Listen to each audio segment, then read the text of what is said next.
อยากให้เราปะการนมัสการองค์พระผู้เป็นเจ้าเพราะการนมัสการนั้นนำมาซึ่งพระพรในชีวิตของพวกเราทั้งหลาย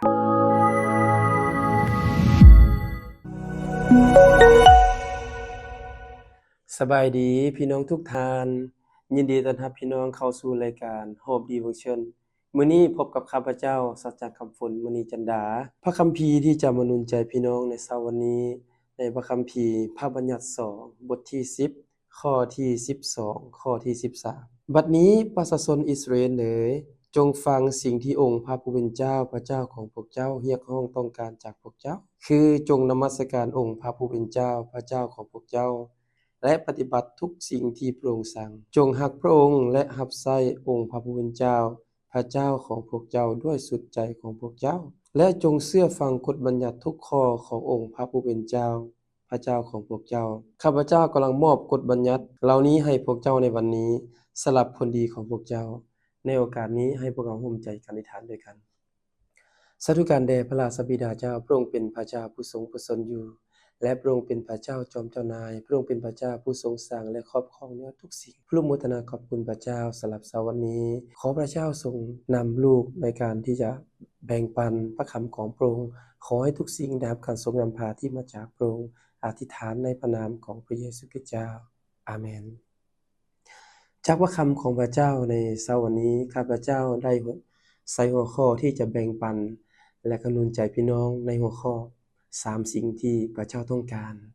พี่น้องรู้บ่ว่าคนเฮาอยู่ในโลกนี้เฮามีความต้องการหลายอย่าง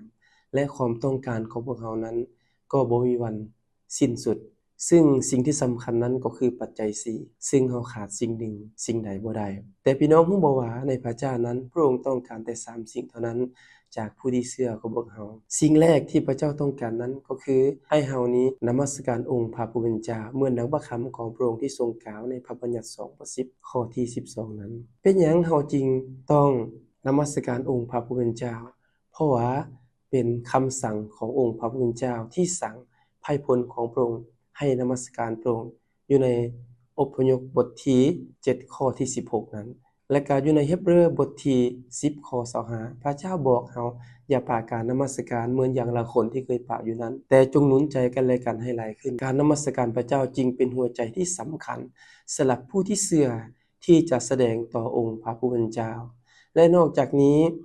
การนมัสการพระเจ้าก็เป็นการเพื่อถวายเกียรติแด่องค์พระผู้เป็นเจ้าในพระคำของพระเจ้าเอเฟโซบท1ข้อ12ทรงกล่าวว่าพวกเขาเป็นผู้ทำอิฐที่มีความหวังในพระคริสต์ได้รับการกำหนดและแต่งตั้งให้ถวายสรรเสริญความยิ่งใหญ่ของพระองค์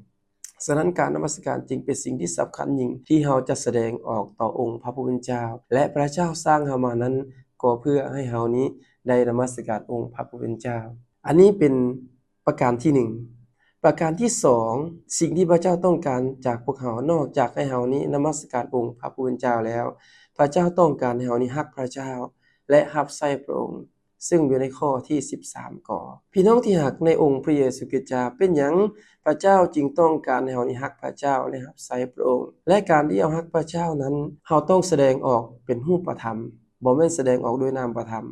คำว่ารักนั้นเป็นการบ่งบอกถึง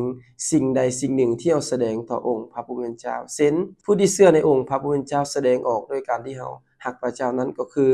ให้เรานี้อ่านพระคำของพระเจ้าพระคำของพระเจ้าเป็นเหมือนสารเป็นเหมือนจดหมายที่พระเจ้าส่งมาเพื่อให้ผู้ที่เชื่อได้อ่านถ้อยคำของพระองค์เพื่อเราจะเข้าใจน้ำพระทัยของพระเจ้าและเพื่อให้พวกเรานี้ที่จะดำเนินชีวิตเป็นที่ถวายเกียรติแด่องค์พระผู้เป็นเจ้าและนอกจากนี้เรายังต้องมีชีวิตที่เต็มไปด้วยการอธิษฐานผู้ที่เชื่อจะต้องอธิษฐานอย่างสม่ำเสมอเพราะการอธิษฐานเปรียบเหมือนลมหายใจของพวกเราถ้าคนเราขาดลมหายใจก็เหมือนคนที่ตายแล้วและผู้ที่เชื่อในองค์พระเยซูคริสต์เจ้าก็เช่นเดียวกันถ้าเราขาดการอธิษฐานก็เป็นเหมือนคนที่ตายแล้วในฝ่ายวิญญาณฉะนั้นเราจะต้องมีชีวิตที่เต็มไปด้วยการอธิษฐานและมีความสามัคคีธรรมกับพระเจ้าและประการที่3เราต้องประกาศพระคำของพระเจ้าที่พระเจ้าใส่ไว้ในชีวิตของผู้ที่เชื่อทุกๆคนซึ่งพระเจ้ากล่าวอยู่ในมัทธิวบทที่28ข้อ19ข้อที่3พระเจ้าบอกท่านทั้งหลายจงออกไปสั่งสอนคนทุกชาติให้เป็นลูกศิษย์หรือว่าเป็นสาวกของพระองค์ฉะนั้นสิ่งเหล่านี้เราจะต้องได้เฮ็ดเพราะมันเป็นคำสั่งของพระเจ้าที่ บ่งบอกว่าเฮานี้รักพระเจ้าถ้าเฮาบ่ประกาศพระคำของพระเจ้ามันจะมีผลตามมาคือวิบัติซึ่งพระคำของพระเจ้าได้กล่าวอยู่ในพระคัมภีร์1 โทนั้นว่าวิบัติจะเกิดขึ้นแก่เฮาฉะนั้นพี่น้องที่อยากทุกคนบ่อยากรับวิบัติแต่เฮาต้องการรับพระพรที่มาจากพระเจ้าคนที่ต้องการพระพรจะต้องแสดงออกด้วยการประกาศพระคำของพระเจ้าอันที่4คือเฮาต้องใช้ของประทานหรือขีดความสามารถที่พระเจ้าประทานให้สำหรับผู้ที่เชื่อทุกคนเพื่อรับใช้และถวายเกียรติแด่พระเจ้าบางท่านอาจจะมีของประทาน1อย่างบางท่านอาจจะมี2 3หรืออาจจะมีหลายกว่านั้นแต่สิ่งเหล่านี้ที่พระเจ้าใส่ไว้สำหรับผู้ที่เชื่อนั้นก็เพื่อให้เฮานี้ได้รับใช้ถวายเกียรติแด่องค์พระผู้เป็นเจ้าและอันที่5ก็คือให้ผู้ที่เชื่อนี่สนับสนุนพันธกิจของพระเจ้าเฮาสามารถที่จะสนับสนุนพันธกิจของพระเจ้าเช่นอธิษฐานเพื่อผู้รับใช้ของพระเจ้าเฮาสามารถถวายวัตถุสิ่งของสิ่งที่จำเป็นเพื่อสนับสนุนงานของพระเจ้าหรือเฮาสามารถถวายเงินหรือทรัพย์สินของเฮาเพื่องานของพระเจ้าเพื่อถวายเกียรติแด่องค์พระผู้เป็นเจ้าและพระคำของพระเจ้าทรงกล่าวว่า1 โยฮันบท3ข้อ18ทรงกล่าวว่าลูกน้อยทั้งหลายเอ๋ยอย่าให้พวกเราฮักด้วยคำเว้าและด้วยปากเท่านั้นแต่จงแสดงความฮักอันแท้จริงด้วยการกระทำฉะนั้นการที่เราบอกว่าเราฮักพระเจ้าเราต้องแสดงออกด้วยการกระทำเนาะบ่เพียงแต่ลมปากหรือคำเว้าของเราแต่แสดงออกด้วยการกระทำหมายความว่าแสดงออกโดยเป็นรูปธรรมบ่เป็นนามธรรม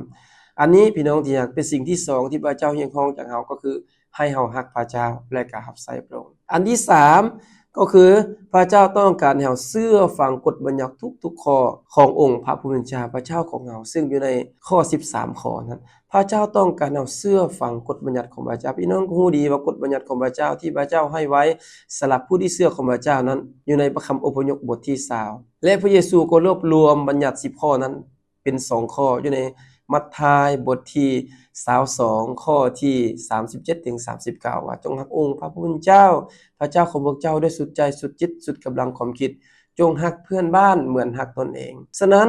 เฮาในฐานะที่เป็นคริสเตียนเป็นไพร่พลของพระเจ้าเฮาจะต้องเชื่อฟังกฎบัญญัติขององค์พระผู้เป็นเจ้ากฎบัญญัติของพระเจ้าข้อแรกก็คือพระเจ้าต้องการให้เฮานี้นมัสการองค์พระผู้เป็นเจ้าแต่เพียงองค์เดียวอันที่2ก็คืออย่าให้เฮาสร้างหรือเฮ็ดสิ่งใดสิ่งหนึ่งเพื่อทดแทนพระเจ้าเพราะว่าพระเจ้าต้องการให้เฮานี้นมัสการพระเจ้าและมีแต่พระองค์เพียงผู้เดียวเท่านั้นอันที่3ก็คือ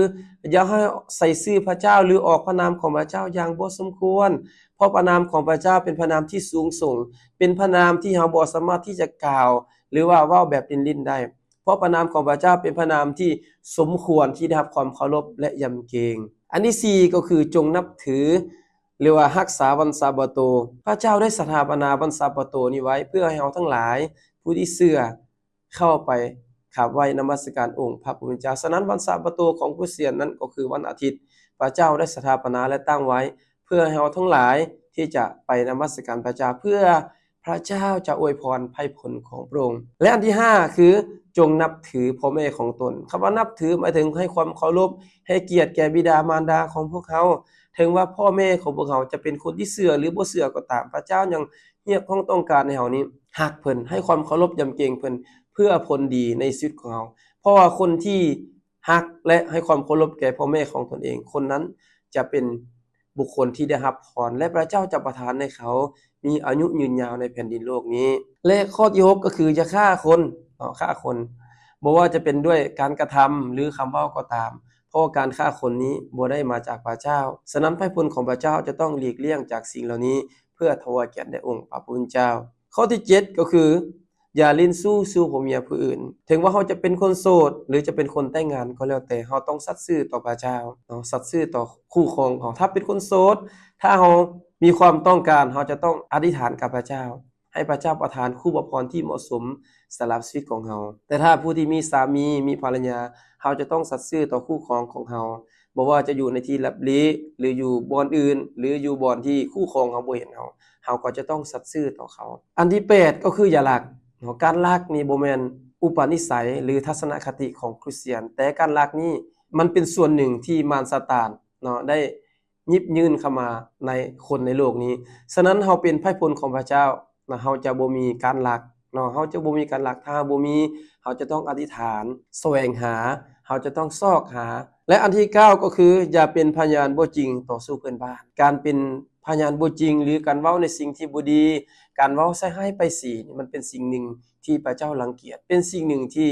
พระเจ้าบ่พอพระทัยในชีวิตของคริสเตียนเนาะเพราะพระคำของพระเจ้าทรงกล่าวว่าอันใดแม่นก็ว่าแม่นอันใดบ่แม่นก็ว่าบ่แม่นและอันที่10สุดท้ายก็คือ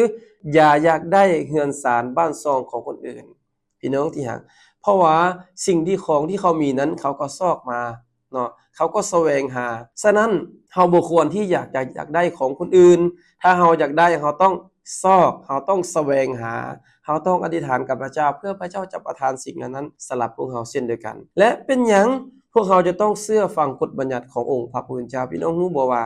การเชื่อฟังกฎบัญญัติขององค์พระผู้เป็นเจ้านั้นจะนำมาซึ่งพระพรที่แท้จริงที่มาจากองค์พระผู้เป็นเจ้านอกจากนี้พวกเฮายังจะได้รับการปกป้องคุ้มครองที่มาจากองค์พระผู้เป็นเจ้าและพระเจ้าจะอยู่ท่ามกลางไพร่พลของพระองค์เจ้าเสมอฉะนั้นบทเรียนสำหรับพวกเฮาในเช้าวันนี้ผ่านพระคำของพระองค์ที่ข้าพเจ้าอยากหนุนใจพี่น้องเนาะผ่านทางบทเรียนนี้3อย่าง1ก็คือในฐานะที่เฮาเป็นคริสเตียนเป็นไพร่พลของพระเจ้าก็คืออยากให้เฮาปะการนมัสการองค์พระผู้เป็นเจ้าเพราะการนมัสการนั้นนำมาซึ่งพระพรในชีวิตของพวกเราทั้งหลายอันที่2ก็คือจงใช้ของประทานที่พระเจ้าประทานให้นั้นเพื่อรับใช้องค์พระผู้เป็นเจ้าและเพื่อถวายเกียรติยศแด่องค์พระผู้เป็นเจ้าและอันที่3สุดท้ายก็คือจงเชื่อฟังและรักษากฎบัญญัติขององค์พระผู้เป็นเจ้าและดำเนินชีวิตที่ถูกต้องตามน้ำพระทัยขององค์พระผู้เป็นเจ้าฉะนั้นโอกาสนี้